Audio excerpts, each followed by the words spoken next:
Hello, everyone. Good morning, good afternoon, and good evening. Welcome back. We're going to be reading chapter 19 and 20 in part 6 of our book, The Essenes, Children of the Light. And this is written by Stuart Wilson and Joanna Prentis.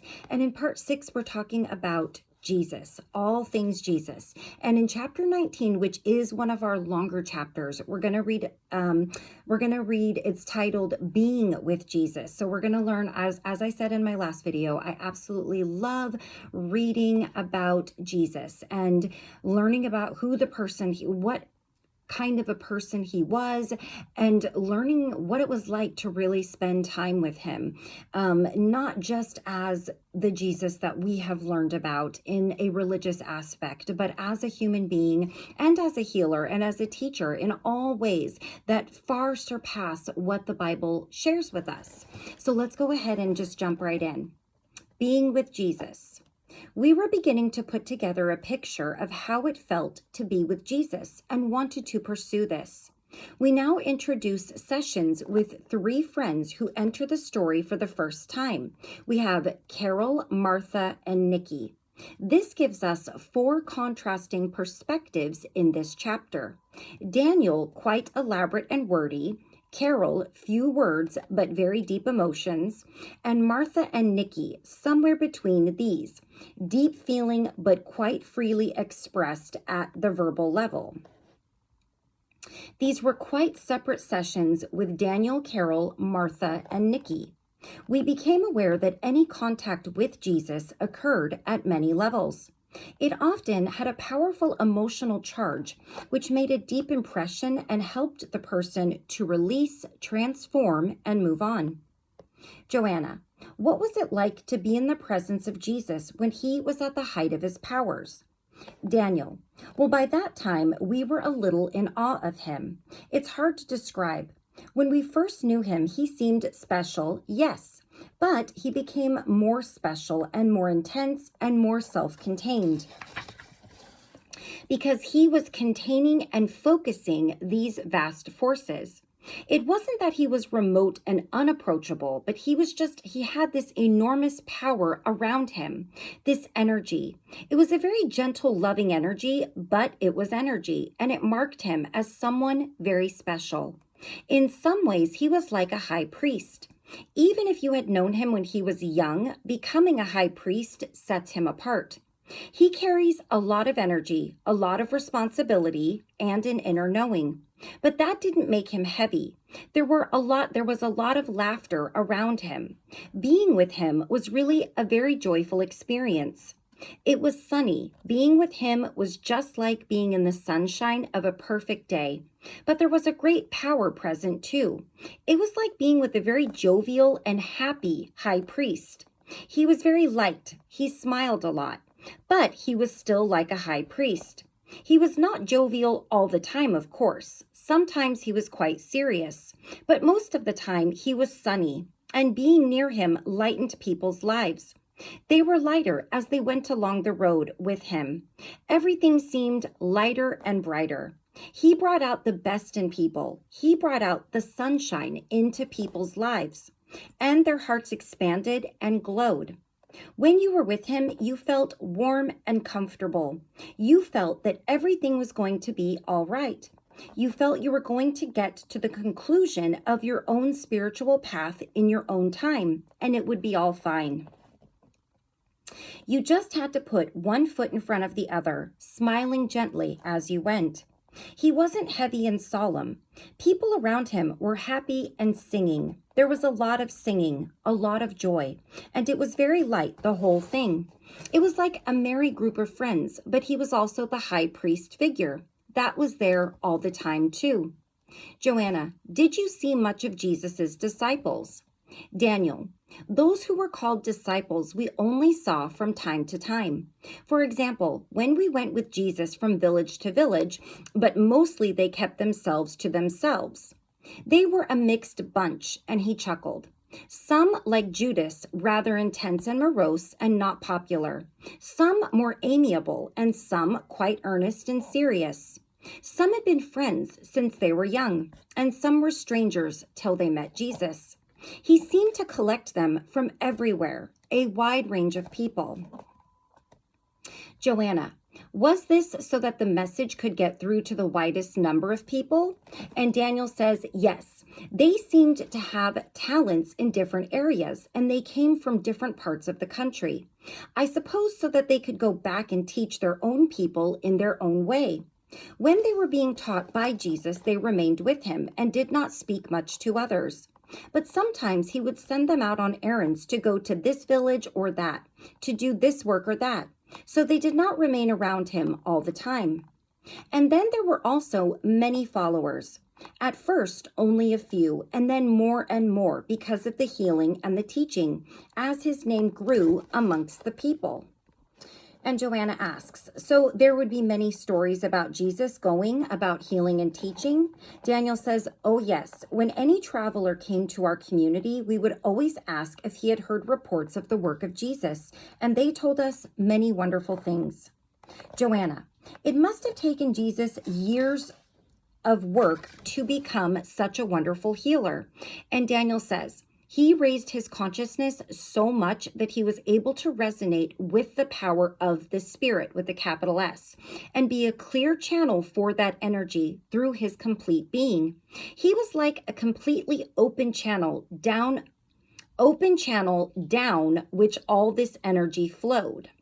And I believe of all the ascended masters, he was the only one that channeled God's energy so clearly and so thoroughly.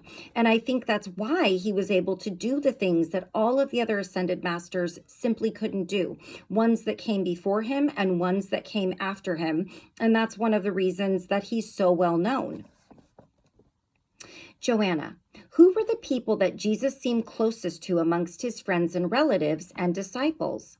Daniel, John, I think, who was a member of the core group and a most advanced being, and Mary Magdalene.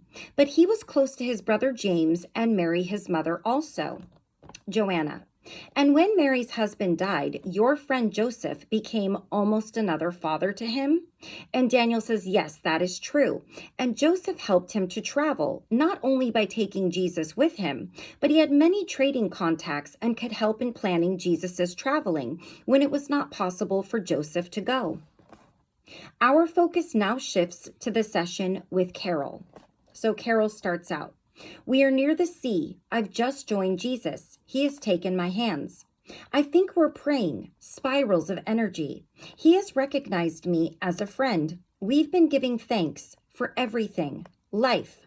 I feel total acceptance. He's seeing everything but is totally accepted. We're just standing at nighttime discussing, looking at the stars and talking, discussing many things, prayer and giving thanks for everything. The earth and everything. Those sound a lot like fragmented thoughts that she's just kind of sharing there. It is difficult to convey in words the impact this session had on Carol, as she was so overcome that not many words came out. All right, there's our explanation. Her body and her expression said so much, and because the energy was so beautiful in the room, I did not wish to spoil it for her by asking too many questions. It was more important that she experienced the loving energy of being with Jesus. So we sat in blissful silence for quite some time. I found it very moving being with people experiencing their connection with Jesus, and I feel it was a real privilege to be allowed to share this with them. There was this same loving energy in Martha's session too. Here the tape was difficult to follow because she spoke so softly. We didn't think we would be able to transcribe it at all, but by persevering, we did manage to recover this piece of dialogue. Martha, when I think of Jesus, I hear the words, the answers are in your heart. When he was with us, he made it seem so easy. Joanna, but after the crucifixion, everything changed and it became much more difficult. Martha says, yes, they took Jesus's body away and it looked as if he was dead. I felt I should have protected him and stopped it from happening. And here she starts to weep. Joanna says so many of the people in his life felt that way. Martha says, I thought he would disappear into light, capital L, because of all the other magical things he could do. And then I felt as if I had been tricked, that he wasn't who he seemed to be. If he could die, was he just a man? Joanna, you had put your faith in this being, and the thought kind of trails off. Martha, and I didn't know who he was because of this final twist and because it was so dark and awful. Joanna, there was a lot of fear and confusion around you. And Martha says, yes, a lot of confusion. We had all been given this gift of speaking the truth, which was very powerful, so that the word would continue with the capital W. And then it all went wrong. It was all so dark and horrible, and we became afraid to speak. There were so many who opposed us, who wanted us to forget. And then there was this frantic writing down to try to capture what he had said. But it was speaking from the heart, which had life in it. When everything was written down, in one sense, the word died. And I dare say also, even with the best of intentions, misinterpreted, misconstrued, misunderstood, which is just being a human. We now move on to the session with Nikki. The interesting thing about this session was that it happened spontaneously during a Starlight Center meeting, and it was not the intent to regress anyone at that time. Nikki was just in a very relaxed state, lying on a sofa bed. Suddenly, there was a shift in energy, and Nikki started talking about a past life. I was totally unprepared for this, but quickly realized what was happening, and I went with it. When she started talking about Jesus, I asked her this question. Joanna, tell us about Jesus. What was it like to be in his presence? And Nikki said, it's like being transported to a different realm. It's quite remarkable, infinitely powerful, and the love as well. It makes one want to get to one's knees and weep. The energy is so beautiful. It feels like going home, and it was such a relief that he was there. We have known him right from the start, beyond time, beyond space. It goes so deep that we can only get a glimpse of the depth, the connection that we had with him. But he also reminds us of our pain and suffering, and it's all right. It feels that in his presence, one can release it. His eyes are like bottomless pools, deeper than space. They have a million things in them. He has a total empathy with each of us. I don't want to leave him. I feel he has opened my heart. The love which he holds for each person is just beyond us. He accepts us as we are, whether we have done right or wrong. There are no boundaries and limits. We keep on having to remind ourselves of who we are. We are part of Jesus. He came to show humanity what our divine nature was like, to show us a part of our divinity, a part of ourselves we had forgotten over time. Again, there was very high loving energy in the room, and again, a very profound impact. I could observe this in Nikki's whole being. I could see that the other people around her in the room were also profoundly affected, and they confirmed this to me afterwards.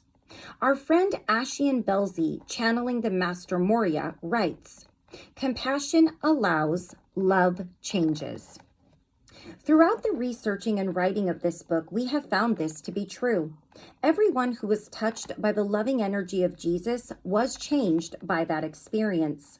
The accepting and forgiving energy of unconditional love lays the past to rest and opens the door to a future in which fears and limitations fall away from us. Now we return to Daniel's account of his time with Jesus. Joanna, did Jesus take a group of followers with him and go from village to village? And did you sometimes join these groups? Daniel says, yes, I was older, of course, and could not travel with him as much as I would have liked, having responsibilities as an elder in my community. But I made a point of going with them as often as I could.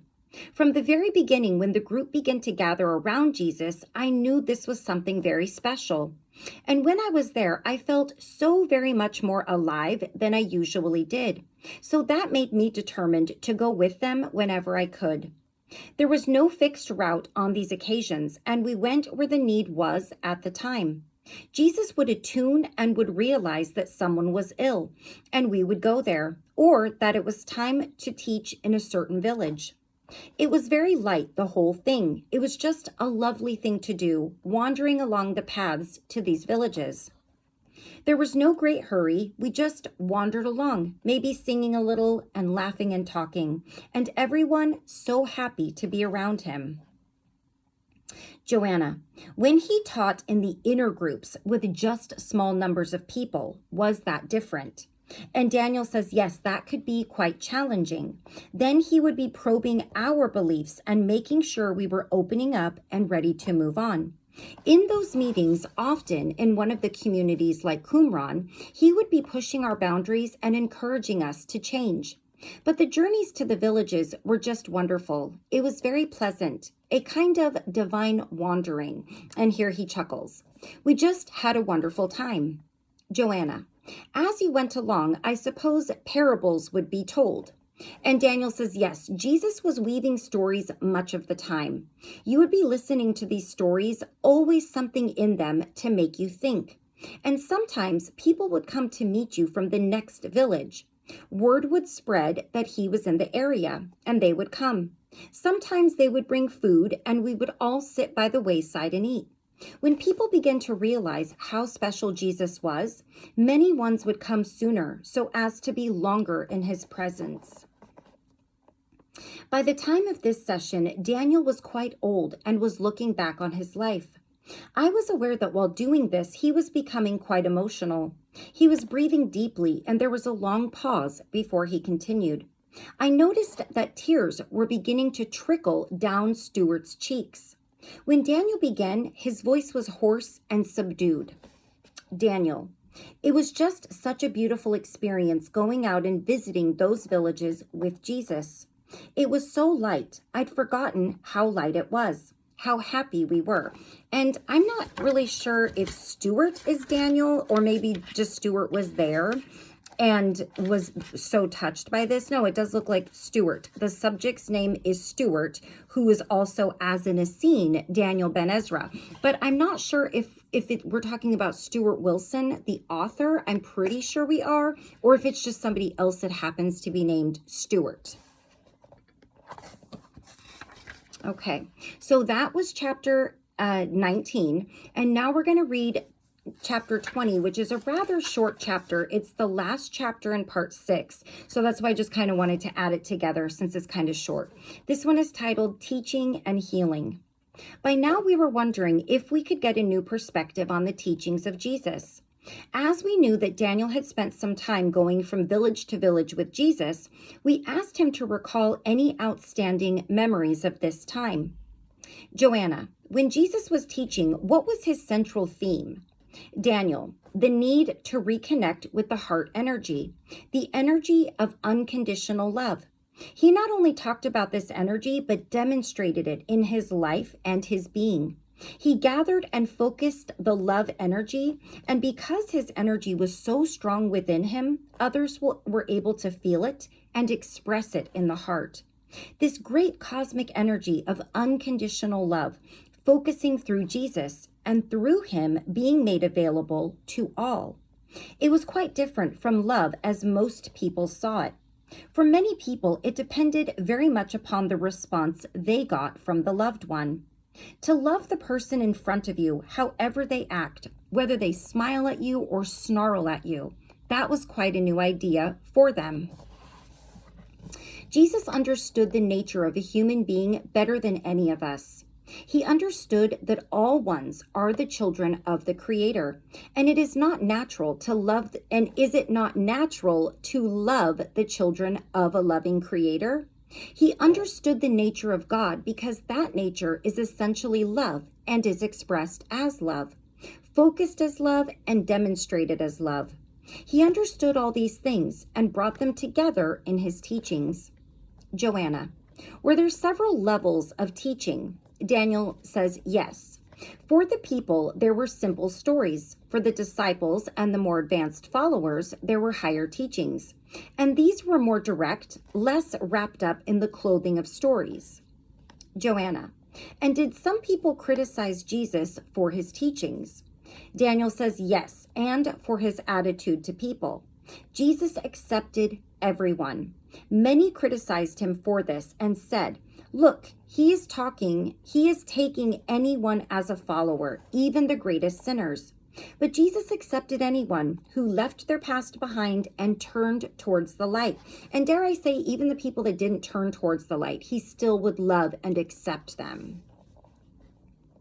Jesus lived in the moment, and when someone came to him truly repenting of the past, then Jesus lifted him or her into the moment, and it was as if the past ceased to exist for them. Joanna, which is good because it gives people another chance. And Daniel says, yes, a new beginning. All once felt that in his presence, a new beginning was possible. That was his great power, because there was nothing judgmental about him. No matter how much people had complicated their lives, with his help, it could now be most simple, a turning to the light. That was part of his power with the people, I think. They knew he would not judge them as the Pharisees did, because he lived from moment to moment, taking no thought for what a man had done in his past. You know, it was as if he was teaching us to live fully in the moment, and we realized that none of us were capable of that. We all came trailing our doubts and fears and prejudices. All these things stopped us from living in the moment. Somehow, Jesus had stepped out of all the rubbish of time. He had stepped into the living moment as he stepped into the light. And he was able to convey the magic, the openness, the wonder of this to those around him. Here, Daniel's voice was reduced to a whisper. It was wonderful and moving to see the effect he had upon people's lives. During another session with both Daniel and Joseph, I asked Joseph what part of Jesus' teaching he most remembered. Joseph, I preferred the simple stories. Daniel, ah yes, Jesus was a great teller of simple stories, was he not? Joseph, and who do you think he learned some of these from, my friend? And they both laugh. Daniel, yes, some of these well-honed parables had an ancestry in our common memory. Joseph, indeed they did, because that was part of our journeys. We could learn from the everyday things. Daniel, yes, he could just take the thread of an idea and weave it into a most simple and yet most profound story, which seemed to contain its own illumination. Yet it was so simple, leading on to the subtler things, yes, but of itself so simple and complete. A child could value it for the simple story that it was, yet a sage could also cherish it for its wisdom. I remember that when we traveled from village to village, sometimes we would rest upon our way. Jesus would take some of the wayside grasses and weave them together to make simple little cups. And I could see this was his method, weaving ideas together to make a container for truth, and all the stronger and better for being simple. I also asked Daniel if he could recall any dramatic healings by Jesus. Daniel says, yes, I remember he healed a man who had been blind for many years. Jesus laid his hands upon him, and when he took his hands away, he told the man to open his eyes. And he did so, and he could see. And this man had a child, and he had never seen the face of his son. And now he was able to look upon the face of his own child, and here he sighs. It was a wonderful moment, and there was a wonderful feeling in that village. It was as if healing was taking place for all those who were there. Not only were the bodies healed, but also the doubt and fear and disbelief were healed as well. It was as if the whole pattern of the universe had been leading up to that point, and the lives of all the people present in that village had been leading to that, so that it was a big opportunity for all ones who were present. And many people had a rebirth in their hearts, so there was healing on many different levels. Okay, that's it. I thought I had one more page there. Okay, so that completes part 6, which was chapter 19 and 20, and I think 18 and 17 in part 6 itself. And in the next video, we'll start part 7. And this is simply titled The Drama Unfolds. And I don't know where we're going with that, but chapter 21 is the chapter we're going to read. And it's titled A Scene Meeting in the Cave. And it's a very short chapter. So we'll read that one, and then we'll probably read 22, which is titled The Energy System. Yeah, so we'll read those 2 chapters together in our next video. And what comes next, which is chapter 23, is the crucifixion. And this will be very interesting. If you followed me reading the Christ letters, if you followed me reading Mary's Message to the World, if you followed me reading Power of the Magdalene, you know that we've talked a lot about the crucifixion, and we have a bit of conflicting and surprising information depending on which book you followed me on, whether it was all of them, one of them, or none of them. So we're going to see, based off of, this account here, what they have to share with us. So let me put my bookmark in here so I know where we stopped. All right.